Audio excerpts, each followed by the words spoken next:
Hi, welcome back to the Buckeye Gardener channel.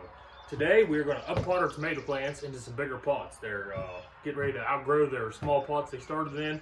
So we're going to uppot them. We've got 3 more weeks till we're planning on planting them in the garden, and they are almost 5 weeks old now, so I'll give them about 8 weeks total. That's what I did last year. I've had them in these totes for a couple days. They've been nice and warm in here. It's been really nice outside. I haven't been putting them in the direct sunlight very much because it gets too warm in here. I take them out, set them on top, and put them in the sunlight, but I don't want to leave them in the totes because it gets too warm.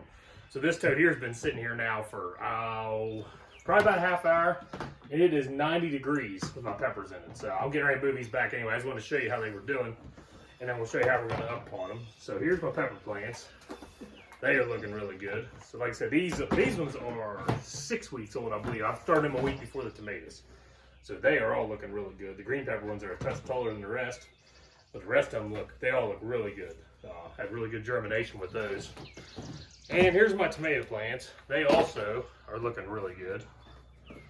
So these started indoors. These are almost 5 weeks old. And you'll see when I pull them out of the pots here in a little bit, they're not quite root bound yet, but they're getting close. So we're going to put them up into some little 4-inch pots I've got. And then we'll take those pots and we'll put them down inside these totes.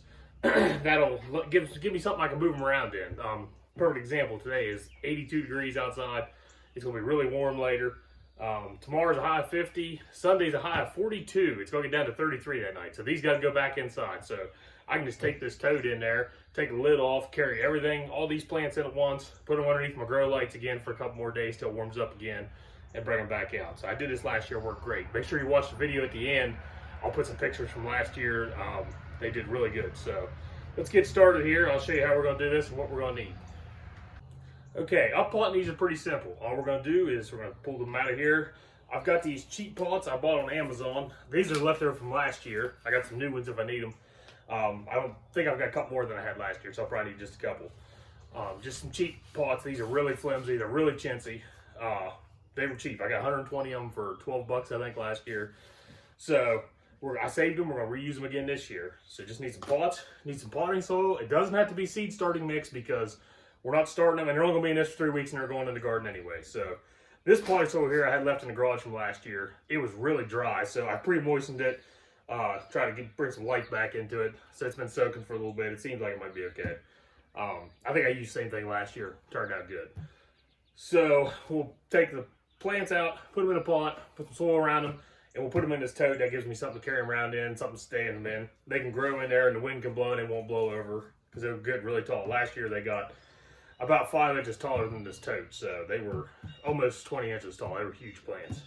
The most important thing we're going to need today for this is going to be a permanent marker to write on these or some way to tag them. I've got some tags, but I don't want to use 48 tags today.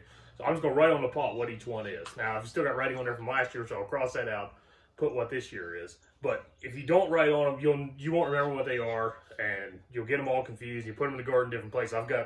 Most of these are indeterminates. I've got a couple of determinants in there. I'm going to keep them separate because I want to put them in their own row. And then I've got some cherry tomato plants I want to keep separate. So the only ones I can tell from looking are the brandywines because they are we always call them potato leaf tomatoes. They have the leaves that look like a potato. They don't look anything like the rest of the tomato leaves. So those are the ones I can tell. The rest of them, they all look the same. You can't tell the difference. So make sure you write down what you're putting in each pot. That way, when you go to plant them, you know what's what. Either with tags or right on the pot or whatever you want to use. But you got to have some way to keep them organized. They make some really nice pots that are color-coded and stuff. Maybe I'll get some down the road, but for now I'm just using these cheap ones. It worked last year. That's what we're going to use again this year. So come with me. I'll show you how I uppot them. We'll see how they look. All right. We'll show you how we put them in the pots. I pre-labeled these pots.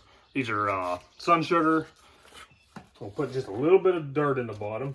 1/4 inch, 1/2 inch. So I just don't want the roots exposed to the holes in the bottom to give them too much air. So we'll pull these plants out. Like I said, these are sun sugar. They're a cherry tomato. They're kind of orange. Supposed to be really sweet. I've never grown them, but I'm pretty excited for. I'm going to pick these bottom leaves just because we're going to bury those in the dirt that deep. You can see they've got a decent amount of roots on them. Those ones aren't too bad. The last one actually had more. Put them down in like that. We'll put some dirt on top of them. Pack it down in. Like I said, you can pack it a little bit tighter than you did seed starting. You don't want it super tight though. Just enough to keep big air pockets out, keep them drying out. And we'll fill it up almost to the top. I like to leave it recessed just a little bit, just to give us a little bit of room for when we water them, the water will sit in there. If we water it all at once, I usually just take a watering can, water the top of these totes. All right, so there it is. We'll put that down in the tote. We'll go ahead and get the rest of these planted here. I'll see how much we end up with in the end. Here's a quick example. I just thought I'd show this as I was packing these. These are Lemon White Plus. They're yellow tomato. These are really good. Look at the root wrap on that. That's only 4.5, almost 5 weeks old. It's completely root wrapped in these 4 packs. That just goes to show you how important this up potting is. That would, in another 3 weeks, that thing would be completely root wrapped. It would be so stunned when you plant it in the ground. I don't think it would do very good, but I just thought I'd show that. That's a good example of what root wrap is. It's pretty much there, so it's good that we're up potting these. They'll be good by the time we plant them. Okay, got all my tomato plants up potted. I got 32 of them in this tote here, and the rest I put on this little flat here just because I'm going to be moving them back inside after tonight. It's going to get real cold here the next few days, back down almost freezing. So 32 of them in there, the rest are there. I put the early girls in these bigger pots, hoping to get some roots started on them, try to get early tomatoes I can possible off of it.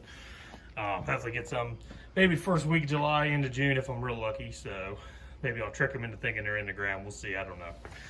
But like I said, I was gonna leave these outside today. They'll be in shade here in about an hour. I don't want to give them too much of a shock today. They went through enough. But I'll keep you posted on how they're doing. I'll post some pictures here real quick of how they turned out last year. Like I said, they were awesome last year, 20 inches tall, buried them deep in the ground, and they did really, really good. So, all right, thanks for watching.